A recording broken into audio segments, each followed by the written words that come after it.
जब अपन हॉस्पिटल्स में कॉल मिलाते हैं, बैंक्स में कॉल मिलाते हैं, तो मैं ये जानना चाहता हूँ कि ना ये जो पूरी प्रोसेस रहती है एक वॉइस बॉट की, ये कैसे काम करती है? बेसिकली इस सर्विस को अपन बोलते हैं IVR service, interactive voice response, जिसको अपन बोलते हैं, जिसमें आप मल्टीपल कॉल लैंड एक साथ करवा सकते हैं, मल्टीपल लोकेशंस पे कॉल लैंड करवा सकते हैं। तो कस्टमर जो कॉलिंग करता है उसको लगता है कि यार ठीक है, मैंने किसी ब्रांड और अच्छी कंपनी मार्केटिंग लेवल में कंपनी में कॉल किया है, जेन्युइन कंपनी में कॉल किया है। इस IVR को अप्लाई करने से पहले और बाद में इस बिजनेस पे कितना फर्क पड़ता है? IVR सिस्टम अगर वो लेता है तो उस एक सिंगल नंबर से ही कॉल लैंड करवा सकता है। वो IVR सर्विस लेने के बाद में उसके पास भास्कर में कितनी कॉल्स आई, न्यूज़पेपर में अलग पेपर में ऐड दिया तो कितनी कॉल्स आई, एनालाइज कर सकता है कि कौन सी मार्केटिंग में मेरा ज्यादा आउटपुट निकला है। Sales is a soul of your business. अगर आपके बिजनेस में सेल है तो आपका बिजनेस सर्वाइव कर सकता है, अदरवाइज सेल्स के बिना कुछ भी नहीं है। अगर उसकी सेल्स इम्पोर्टेंट नहीं है तो उसका कोर बिजनेस कभी भी सक्सेस नहीं हो सकता।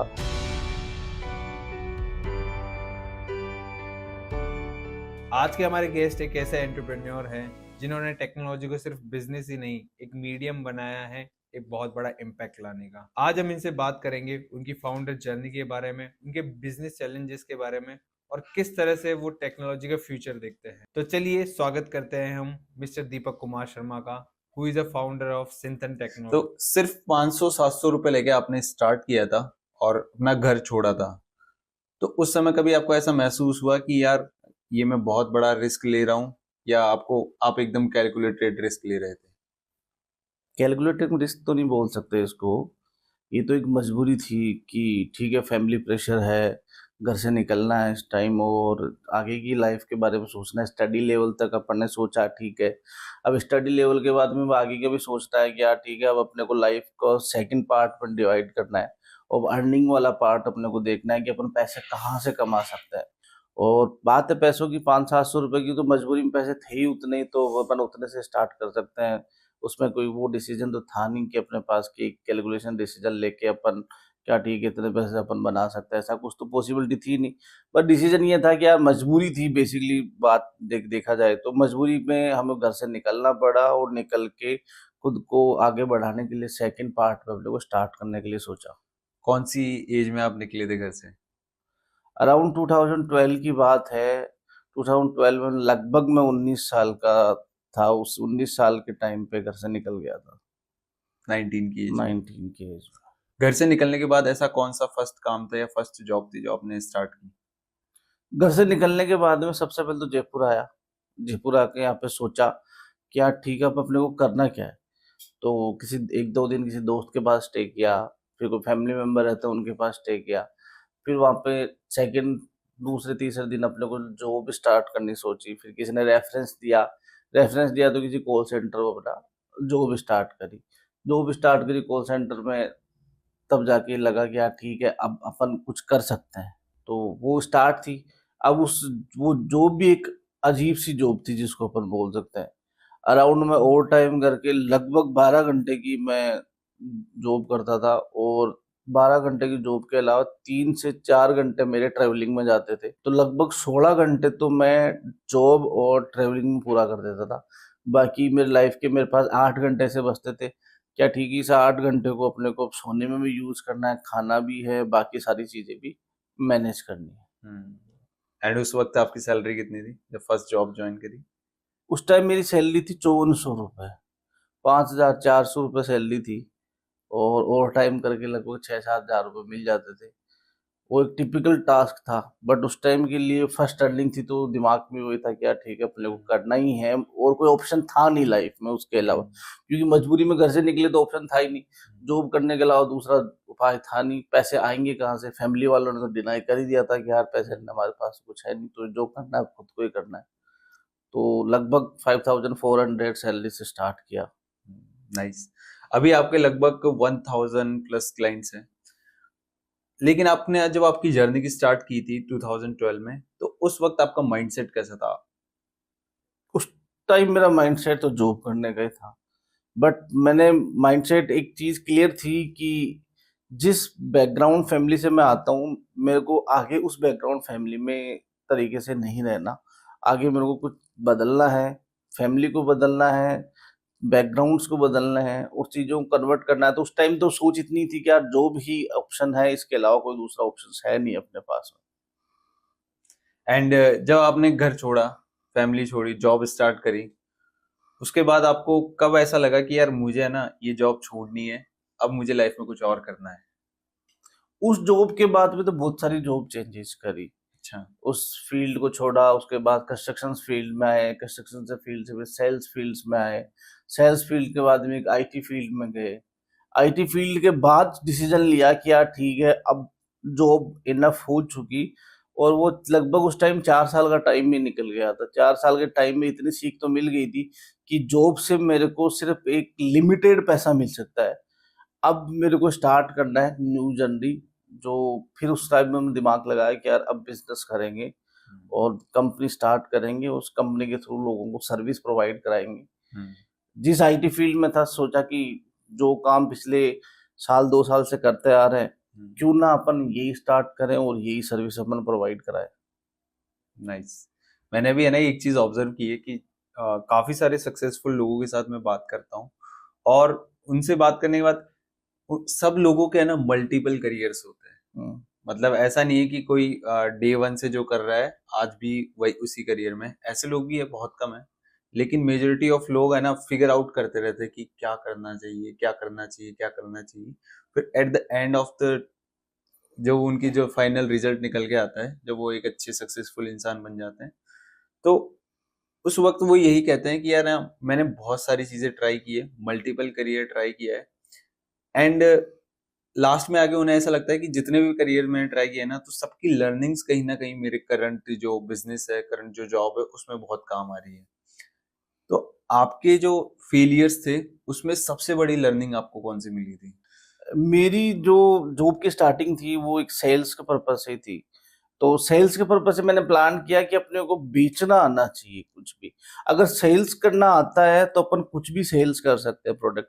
मैंने स्टार्टिंग से लेके एंड तक जो भी सेल्स की करी, और जब मैंने बिजनेस स्टार्ट किया तो मैंने वो पॉइंट मेरे पार्टनर के साथ मैंने खुद पे रिस्पेक्ट, वो पॉइंट मैंने खुद डिसाइड किया कि हाँ मैं सेल्स करूंगा, बाकी फील्ड्स आपको मैनेज करने हैं, सेल्स की फील्ड मेरे को देखनी है और सेल्स ही मैं करना जानता हूँ, सेल्स ही कर सकता हूँ। सेल्स ऐसी स्किल थी जो आपने सीखी उस वक्त, और अभी आपको अभी भी लगता है कि यार ये वो चीज है जो मेरे आज तक काम आ रही है?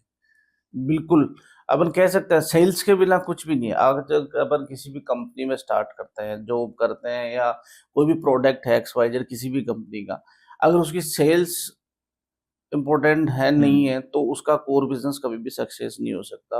अगर किसी को कोर बिजनेस सक्सेस करना है तो उसके लिए उसकी सेल्स बहुत जरूरी है, और सेल्स के बाद बाकी चीजें मैनेज होती है। अगर सेल्स ही नहीं होगी तो आप ब्रांडिंग किस चीज की कर लोगे, टीम किस चीज की मेंटेन कर लोगे।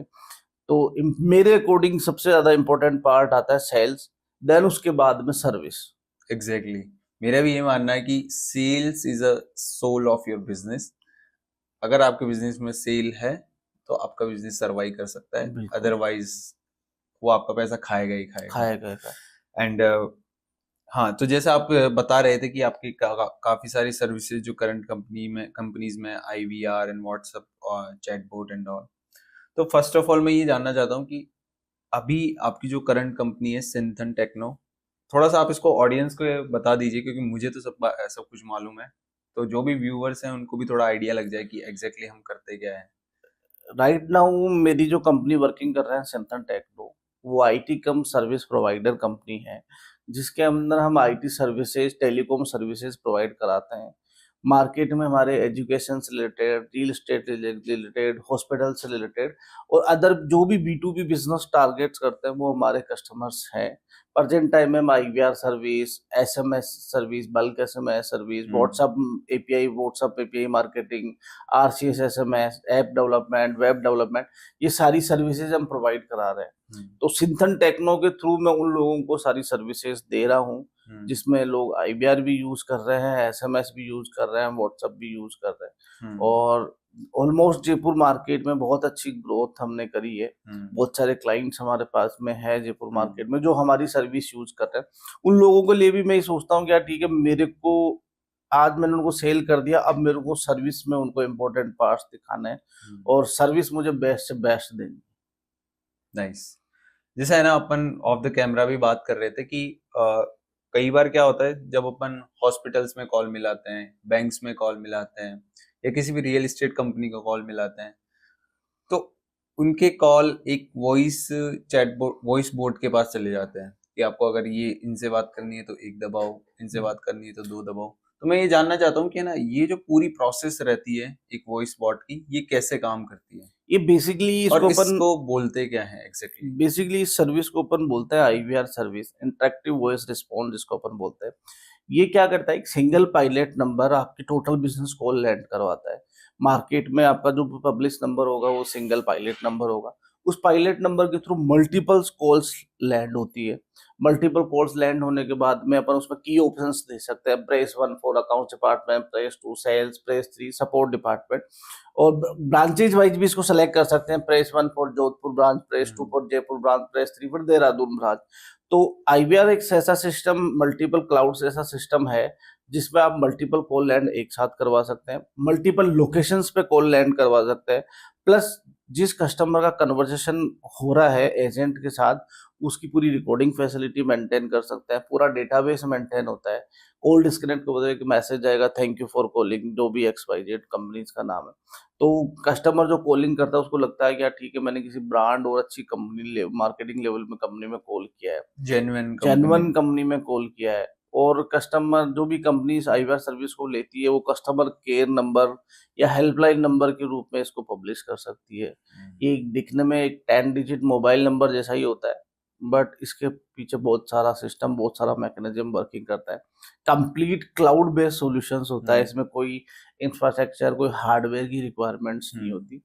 सर्विस हमारे पास में आती है, हम क्लाइंट्स को सर्विस प्रोवाइड करा देते हैं। एक नंबर पे मल्टीपल लैंड्स कस्टमर को लैंड कर सकते हैं।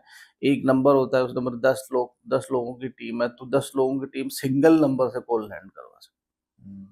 तो ये एग्जैक्टली कर मतलब प्रोसेस क्या रहती है इसके पीछे? आप कुछ सॉफ्टवेयर्स यूज करते हैं या कोई सिस्टम्स आपने बना रखे हैं? किस तरह से, थोड़ा सा डीप में आप बताना चाहेंगे? बेसिकली ये पूरा सिस्टम पीआरआई और सॉफ्टवेयर पे बेस्ड होता है। हम जो मोबाइल नंबरों से नॉन मोबाइल नंबर की कॉल्स को फॉरवर्ड करते हैं पीआरआई पे, और पीआरआई के थ्रू अपन कॉल लैंड करवाते हैं, जिसको पीआरआई को अपन सिप लाइन भी बोल सकते हैं, पीआरआई लाइन भी बोल सकते हैं। आज पहले जो पीआरआई चलती थी, आज वो सिप लाइन पे यूजेज चल रहे हैं। और कंप्लीट क्लाउड बेस्ड सेंटर होता है कि पूरा जो कॉल से पहले मेरा डेटा सेंटर पे आएगा, मेरा डेटा सेंटर के थ्रू फिर मैं कॉल्स रूट करूंगा एग्जीक्यूटिव के नंबर पे, और आप का पूरा कन्वर्जेशन रिकॉर्ड्स करेंगे, डेटाबेस मैनेज करेंगे। तो कंप्लीट क्लाउड बेस्ड सॉल्यूशंस और पीआरआई बेस्ड सॉल्यूशंस है, जिसमें बहुत सारे सॉफ्टवेयर्स लगते हैं। प्लस क्लाउड कनेक्टिविटी के लिए अपने को पीआरआई और सिप लाइन यूज करना है। नाइस। 90% बिजनेसेस है ना, वो इसीलिए फेल हो जाते हैं क्योंकि वो मार्केटिंग ठीक से नहीं करते। अब जैसे आपने एक आईवीआर मार्केटिंग की एक टेक्निक बताई है, तो इस आईवीआर को अप्लाई करने से पहले और बाद में किसी बिजनेस पे कितना फर्क पड़ता है? नॉर्मली कोई भी बिजनेस है वो नॉर्मली अपना एक नंबर पब्लिश करता है कस्टमर को कनेक्ट करने के लिए, कि इस नंबर पे रीच आउट करे और हमारी कंपनी से कनेक्ट करे। अब सपोज इन दैट किसी क्लाइंट ने न्यूज़पेपर ऐड दिया है, एसएमएस मार्केटिंग करी है, सोशल मीडिया मार्केटिंग करी है, और सोशल मीडिया मार्केटिंग में मल्टीपल कॉल्स लैंड होना स्टार्ट होंगे। मल्टीपल कॉल लैंड स्टार्ट हो तो at a time mobile number पे, जो मोबाइल नंबर कस्टमर ने नॉर्मल नंबर पब्लिश किया है, वो नॉर्मल नंबर पे सिर्फ एक ही कॉल जनरेट हो सकती है एट ए टाइम। दूसरी कॉल आपकी वेटिंग में आ जाएगी। बट उस टाइम तीसरी, चौथी, पांचवी अगर कॉल्स आती है तो वो कॉल्स आपके उस सिस्टम पे लैंड नहीं होगी, डेड हो जाएगी, डेड हो जाएगी। तो वो कस्टमर कभी भी आपका वेट नहीं करेगा। एक कस्टमर ने अगर 5 मिनट बात करी तो 5 मिनट के टाइम और पीरियड में उसके पास 10 इंक्वायरी आई तो 10 में से 9 लोग उसके चले गए।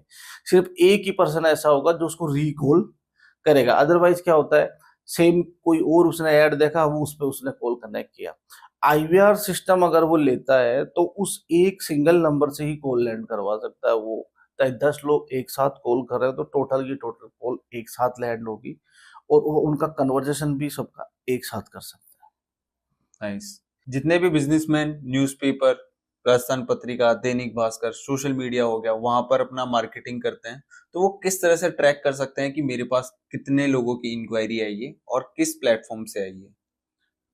आईवीआर का अप्लाई करने के बाद और अप्लाई करने से पहले सबसे मेजर डिफरेंस उसका ये पता चलता है कि उसके पास आज उसने भास्कर में ऐड दिया, पत्रिका में ऐड दिया, उसके पास कितनी इंक्वायरी आ रही है, या तो उसने रजिस्टर मेंटेन किया होगा या एक्सेल में डेटाबेस मेंटेन किया होगा, बट उससे टोटल कॉल वो मेंटेन कभी भी नहीं कर सकता। 99% फेल होते हैं इस कस्टमर में। आईवीआर सर्विस लेने के बाद में उसके पास भास्कर में कितनी कॉल्स आई, पत्रिका में कितनी कॉल्स आई, न्यूज़पेपर में अलग पेपर में ऐड दिया तो कितनी कॉल्स आई, वो अपना एनालाइज कर सकता है कि ट्रैक कर कौन सी सकते मार्केटिंग में मेरा ज्यादा आउटपुट निकला है, वो उसी मार्केटिंग में अपने को खुद को फ्लोट कर सकता है।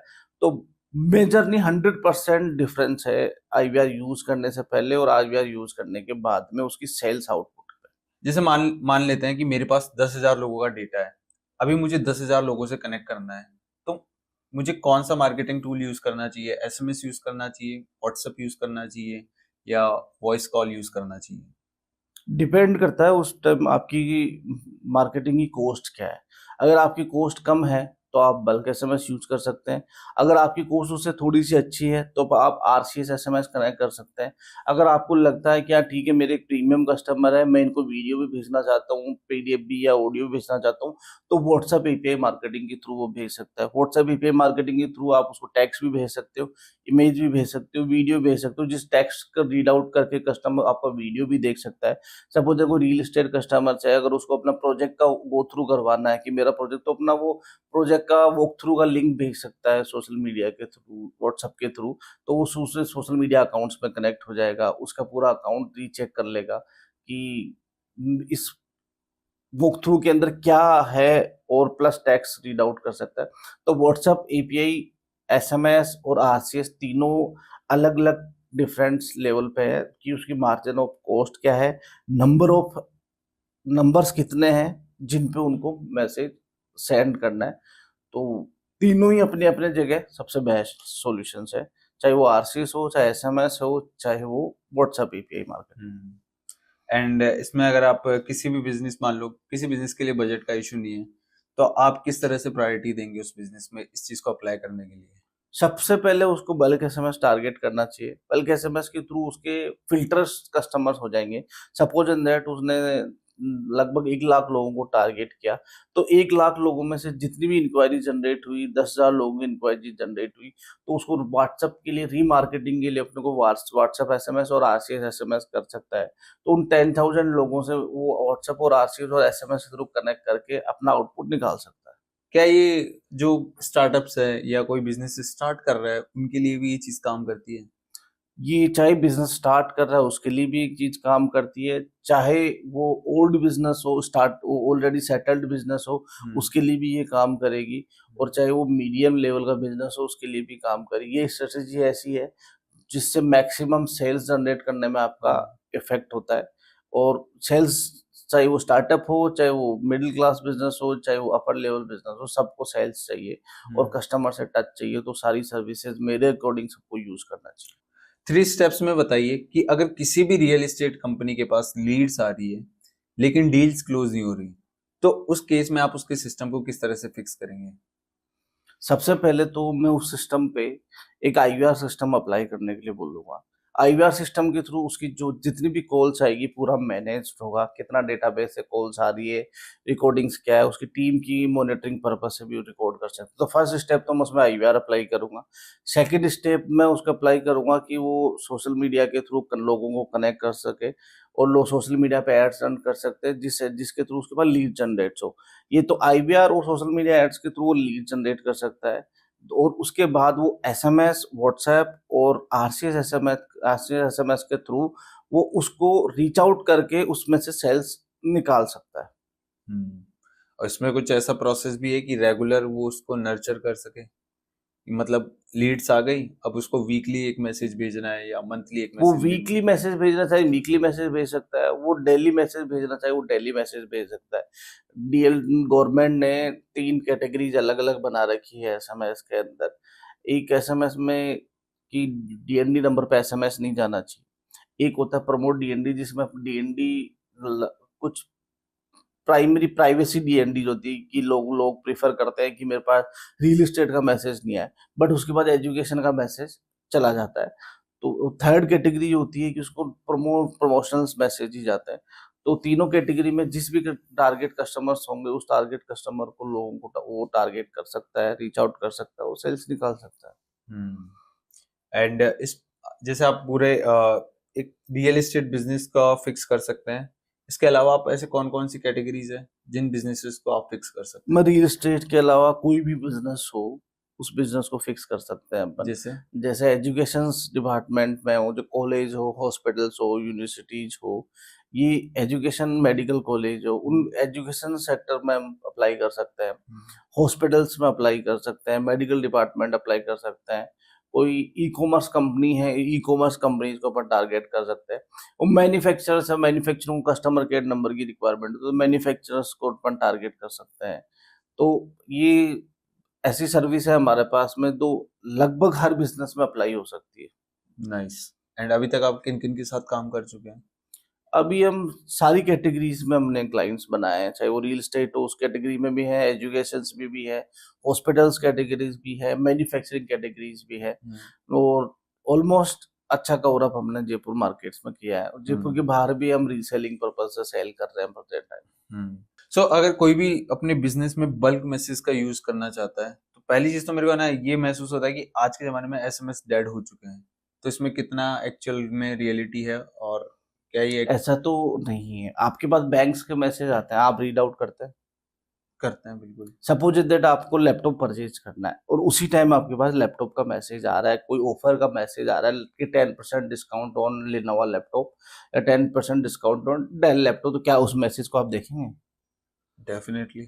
तो एसएमएस का प्रोस्पेक्ट भी क्लियर है। बल्कि एसएमएस का जिस टाइम जिस यूजर की नीड है उस टाइम उसके पास अगर वो मैसेज जाता है तो उसको वो जरूर देखेगा और जरूर उस पर रिएक्शन करेगा। अगर उसको सपोज अगर किसी को फ्लैट परचेज करना है और उसके पास रियल एस्टेट का मैसेज गया तो 100% उस मैसेज को देखेगा और उस पर इंक्वायरी भी जनरेट करेगा। एसएमएस का प्रोस्पेक्टिव क्लियर है। सो ये जैसे एसएमएस होता है और बल्क मैसेजेस होते हैं तो इनमें भी टाइप्स होते हैं, एक तो प्लेन एक टेक्स्ट होता है, एक इमेजेस वाला होता है, हाँ, तो ये इनमें भी थोड़ा सा टाइप्स। बताइए ऑडियंस एक को। एक एसएमएस होता है जो नॉर्मल ब्रॉडकास्ट के लिए काम में आ सकता है। एक आरसीएस एसएमएस होता है। आरसीएस एसएमएस के थ्रू क्या थोड़ी सी कॉस्ट बढ़ जाती है उसमें, बट उस कॉस्ट बढ़ने के साथ साथ उसके लिंक्स चले जाते हैं, क्लिकेबल लिंक्स चले जाते हैं, इमेजेस चला जाता है और क्राउजल वो एक साथ भेज सकते हैं आरसीएस एसएमएस में, जिसको बोलते हैं रिच मीडिया सर्विसेज, जिसमें वो लिंक्स क्लिकेबल लिंक्स के साथ भेज सकता है और इमेज के साथ टेक्स्ट एसएमएस के थ्रू ज्यादा। तो रिसेंटली वो सर्विसेज स्टार्ट हुई है और बहुत अच्छी चल रही है, वो ग्रोइंग सर्विसेज। अगर किसी भी बिजनेस को फास्ट ग्रो करना है तो वो सबसे पहले क्या इंप्रूव करे? मार्केटिंग, सेल्स और बैकएंड सिस्टम? अलग अलग टाइम पे अलग अलग इम्पोर्टेंट पार्ट। सबसे पहले उसको मार्केटिंग स्ट्रॉन्ग करनी चाहिए। मार्केटिंग स्ट्रॉन्ग करेंगे तो उसके बाद मैक्सिमम लीड जनरेट होगी। मार्केटिंग स्ट्रॉन्ग होगी तो लीड्स मैक्सिमम उसके पास जनरेशन आएगी। लीड्स आएगी तो उस लीड्स पे उसको मैक्सिमम सेल्स जनरेट करनी है और मैक्सिमम सेल्स जनरेट होगी तो उसकी बैकएंड टीम से उस सेल्स को इम्प्लीमेंट उसको करवाना है। तो अलग अलग टाइम पे हर की प्रायोरिटी फिक्स है। उसको मार्केटिंग भी करनी पड़ेगी, उसको सेल्स भी करनी पड़ेगी और बैकएंड टीम को भी कोर मेंटेन रखना पड़ेगा, तभी वो पूरा सब उसको प्रोडक्ट डिप्लॉय कर सकता है। अदरवाइज वो कस्टमर रिटेन नहीं होगा। ये तो हुई बिजनेस की बात। इसके अलावा आप आपके लिए पर्सनल लाइफ में किस तरह से मैनेज करते हैं इतने सारे क्लाइंट्स को, इतनी बड़ी टीम को?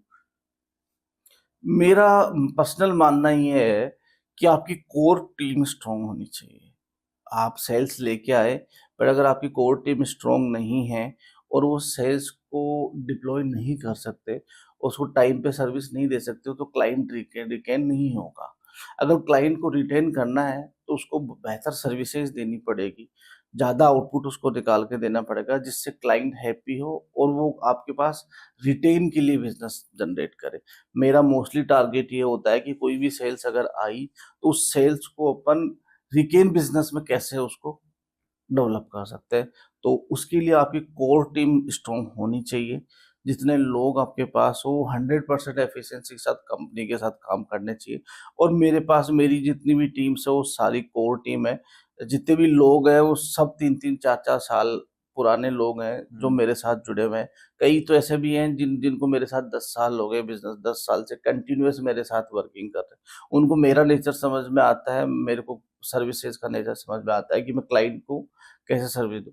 मोस्ट इम्पोर्टेंटली अगर देखा जाए तो मेरा पार्ट ये होता है कि मुझे क्लाइंट को, हैप्पी कस्टमर्स को उसको सर्वे करना है और उसको ऐसी सर्विस देनी है कि वो 100% मेरे पास वो रिकैन बिजनेस जनरेट कर सके। दीपक जी, आप इतनी बड़ी कंपनी रन कर रहे हैं सिंथन टेक्नो, कभी आपको ऐसा महसूस हुआ कि यार अभी चीजें काम नहीं कर रही, या अभी फ्यूचर में बिजनेस कम हो सकता है, तो इस केस में आप किस तरह से मैनेज करते हैं? देखो, बिजनेस के अंदर अप एंड डाउन आता रहता है। कभी आपकी सेल्स ज्यादा होगी, कभी आपकी सेल्स कम होगी। उसके लिए आपकी टीम की जिम्मेदारी नहीं हो सकती, आपकी सेल्स पर जिम्मेदारी होती है। मार्केट्स में अप एंड डाउन चलते रहते हैं। कभी किस देश का युद्ध हो रहा है, कभी गोल्ड कम हो रहा है, कभी अभी जो जैसे मोदी जी ने स्टेटमेंट दिया कि विदेश यात्रा मत करो, गोल्ड मत खरीदो, पैसा बचा के रखो। तो स्टेटमेंट से बिजनेस में फर्क पड़ता है, हर एक बिजनेस में फर्क पड़ता है, चाहे वो कोई सा भी बिजनेस हो। उसके लिए आपकी कोर टीम जिम्मेदार नहीं है। आपको ये सर्विस देखना है कि कितने टाइम तक आप उसको सरवाइव कर सकते हो। आगे बिजनेस जनरेट हो ही सकता है, अप एंड डाउन हर एक बिजनेस में चलता है और वो होता है अप एंड डाउन। बस आपको सरवाइव करना है कि आप कितने लंबे टाइम तक सरवाइव कर सकते हो। सिंथन टेक्नो में अभी तक मेरे को कभी ऐसा फील नहीं हुआ कि मेरा बिजनेस में अपने को दूसरा ऑप्शंस देखना चाहिए। अदरवाइज ये जरूर हमने देखा कि अब इस इंडस्ट्री में अपन ग्रोथ कर चुके हैं, तो अपने को सेकंड इंडस्ट्रीज के अंदर अपन कैसे ग्रोथ कर सकते हैं, पैरेलल किस इंडस्ट्री में हमें ग्रोथ करनी चाहिए, तो वो डिसीजन हमने जरूर लिया। एग्जैक्टली जैसे आप बात कर रहे हैं कि मोदी जी ने अभी स्टेटमेंट दिया कि गोल्ड मत खरीदो, विदेश यात्राएं मत करो, शादियां कम करो, ये सारी चीजें, काफी सारे स्टेटमेंट्स दिए थे। आपका क्या पॉइंट ऑफ व्यू है उनके स्टेटमेंट्स में? नहीं, कहना गलत नहीं है, मोदी जी का कहना गलत नहीं है। मोदी जी ने जो कहा वो देश की जनता के लिए हित का काम है कि अगर गोल्ड नहीं खरीदेगी तो गवर्नमेंट को गोल्ड बाहर से नहीं मंगाना पड़ेगा, और बाहर से नहीं मंगाएंगे तो इंडियन की जो आउट करेंसीज है, डॉलर जो करेंसी है, विदेशी मुद्राएं जो करेंसी वो इंडिया के अंदर मैक्सिमम ज्यादा बैंक में होगी। कि विदेश यात्रा नहीं होगी तो इंडिया का पैसा बाहर नहीं जाएगा, डॉलर्स के अंदर कमी होगी, जिससे अपना रुपया भी बढ़ेगा और देश की ग्रोथ, आर्थिक ग्रोथ भी होगी। बट उसके लिए पब्लिक कितना गवर्नमेंट को सपोर्ट करती है वो एक देखने वाला पॉइंट है। जैसे आपने बताया कि आप आपके बिजनेस को एक्सपेंड करना चाहते हैं, तो आप किस तरह से आपके बिजनेस को देख रहे हैं एक्सपेंड करने के लिए? रिसेंटली हमने सिंथन एनर्जी करके हमने फर्म नई स्टार्ट करी है, लगभग साल भर हो गया उस फर्म को स्टार्ट करे हुए। उसमें हम सोलर इंडस्ट्री में सॉल्यूशंस प्रोवाइड करा रहे हैं, डोमेस्टिक सोलर प्रोवाइड। गवर्नमेंट चाहती है कि मैक्सिमम बिजली खुद बनाए कस्टमर, उस पर ध्यान देते हुए, ग्रीन एनर्जी सॉल्यूशन में ध्यान देते हुए हमने सोलर में कदम रखा। तो सोलर में हम डोमेस्टिक कॉमर्शियल सॉल्यूशंस प्रोवाइड कराते हैं। किसी को घर पे बिजली का बिल ज़्यादा आ रहा है तो वो सोलर लगवा के अपना बिजली का बिल कम कर सकता है और सेल्फ डिसीजन ले सकता है कि मेरे को कितनी बिजली यूजेज उसमें करनी है। सेम प्रोस्पेक्ट कॉमर्शियल के लिए अप्लाई होता है, सेम प्रोस्पेक्ट डोमेस्टिक के लिए अप्लाई होता है। तो सोलर इंडस्ट्री में हमने अच्छा बिजनेस स्टार्ट किया है अभी, और टचवुड अच्छा ग्रोथ चल रहा है सोलर इंडस्ट्री में, और आगे भी बहुत अच्छी ग्रोथ हम करेंगे। एनी रीजन आपने सोलर ही क्यों चूज किया? इसके पीछे सबसे बड़ा रीजन ये है कि ग्रोथ किस बिजनेस की सबसे ज्यादा है प्रेजेंट टाइम में, अगर देखा जाए तो एनर्जी को लेके बहुत अच्छी ग्रोथ है, और गवर्नमेंट ऑफ इंडिया बहुत सपोर्ट कर रही है कि मैक्सिमम लोग सोलर लगाए। सोलर पे गवर्नमेंट ऑफ इंडिया लगभग सब्सिडी भी दे रही है। 78,000 सेंट्रल गवर्नमेंट सब्सिडी दे रही है, 17,000 राजस्थान की स्टेट गवर्नमेंट सब्सिडी दे रही है।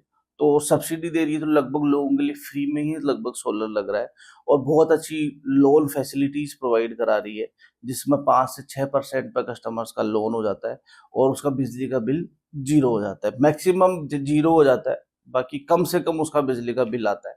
तो इस प्रोस्पेक्ट को हम सोच के हमने सोलर इंडस्ट्री स्टार्ट किया कि आगे ग्रोइंग सेक्टर है जिसमें हम अच्छा ग्रोथ कर सकते हैं।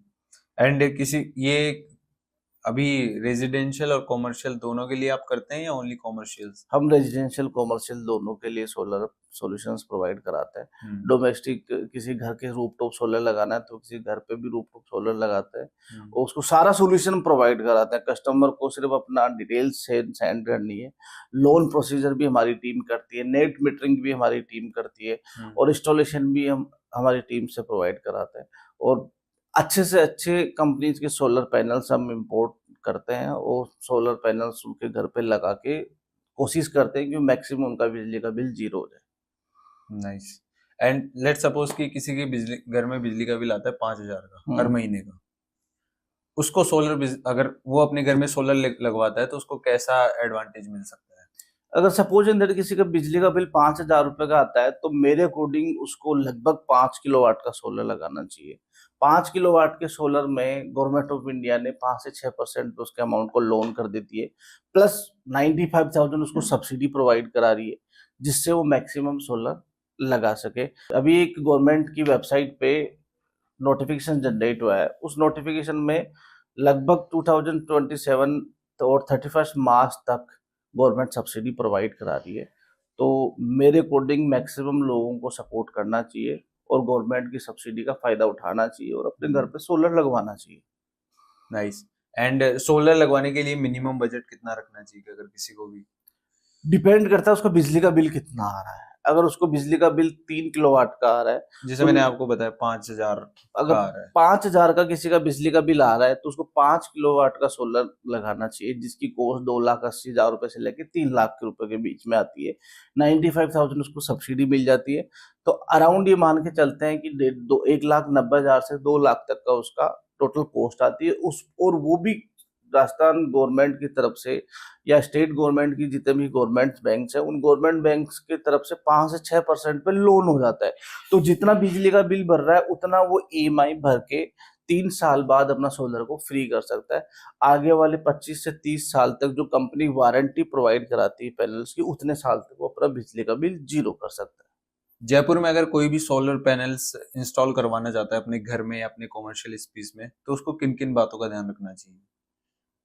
अगर वो सोलर पैनल्स लगवा रहा है तो सबसे पहले उसको ये ध्यान देना चाहिए कि कंपनी किस कंपनी मॉड्यूल्स के सोलर पैनल लगा रही है, प्लस के अंदर उसका इंस्टॉलेशन कितना अच्छी तरीके से किया जा रहा है, उसकी वायरिंग, उसका इन्वर्टर, उसका स्ट्रक्चर, ये ध्यान में रखना चाहिए कि मैक्सिमम लंबे टाइम के लिए वो चल सके। तो उसको मॉड्यूल्स भी देखना चाहिए, वायरिंग भी देखनी चाहिए, प्लस के अंदर उसको इन्वर्टर और उसका स्ट्रक्चर उसको चेकअप करना चाहिए कि कितना अच्छा अपन कम रहे।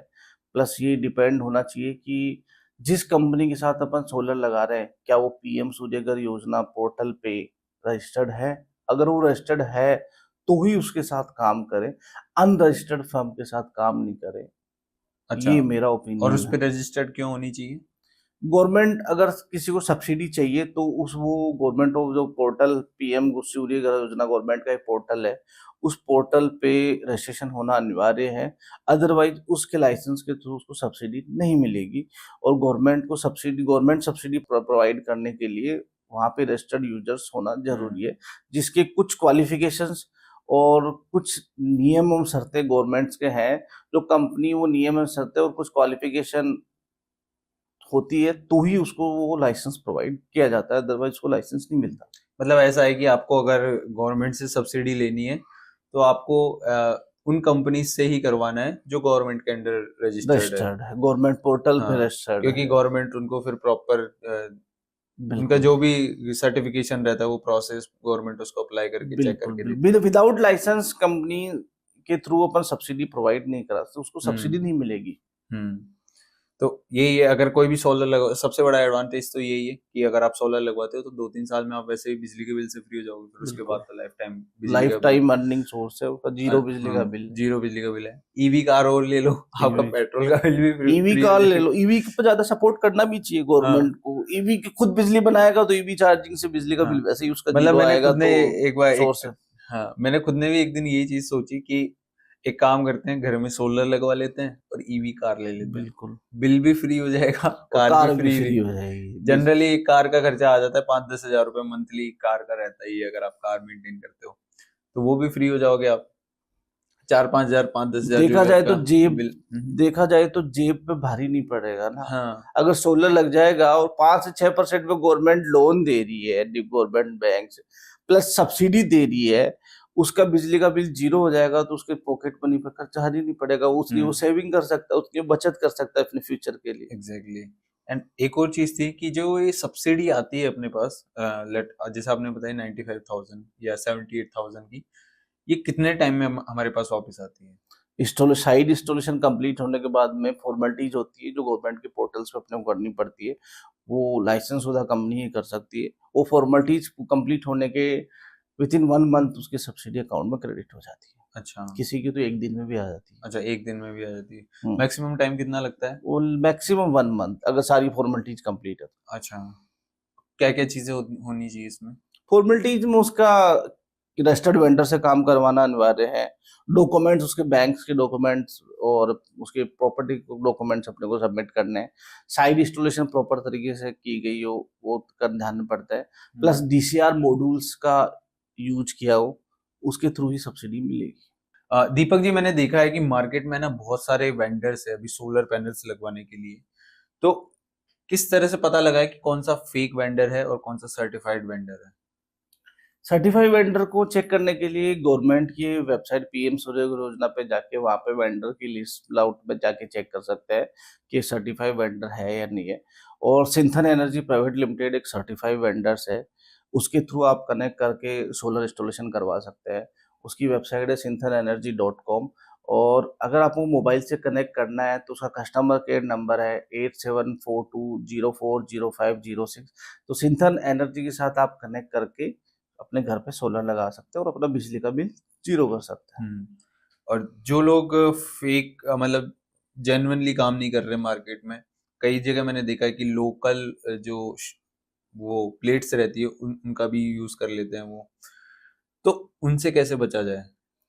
सर्टिफाइड वेंडर से ही काम कराओ। सर्टिफाइड वेंडर्स की कंप्लेन आप गवर्नमेंट पोर्टल पे कर सकते हो। अगर उन्होंने आपके साथ कुछ गलत किया है तो गवर्नमेंट पोर्टल पे जाके आप वेंडर्स की कंप्लेन कर सकते हो और वेंडर का लाइसेंस कैंसिल हो सकता है। तो सर्टिफाइड वेंडर कभी भी गलत काम नहीं करेगा। पहली चीज, सबसे इम्पोर्टेंट चीज यही है कि आपको सर्टिफिकेशंस देखना जरूरी है अगर आप सोलर पैनल इंस्टॉल पीएम करवा रहे सूर्य हो। घर योजना पोर्टल पे लिस्टेड वेंडर से ही आपको काम करना चाहिए। आपके साथ बात करके काफी मजा आया। इस पॉडकास्ट को विराम देने से पहले आप क्या ऑडियंस के साथ कोई फाइनल मैसेज शेयर करना चाहेंगे? मैं ऑडियंस को यही कहना चाहता हूँ, देश के साथ रहे।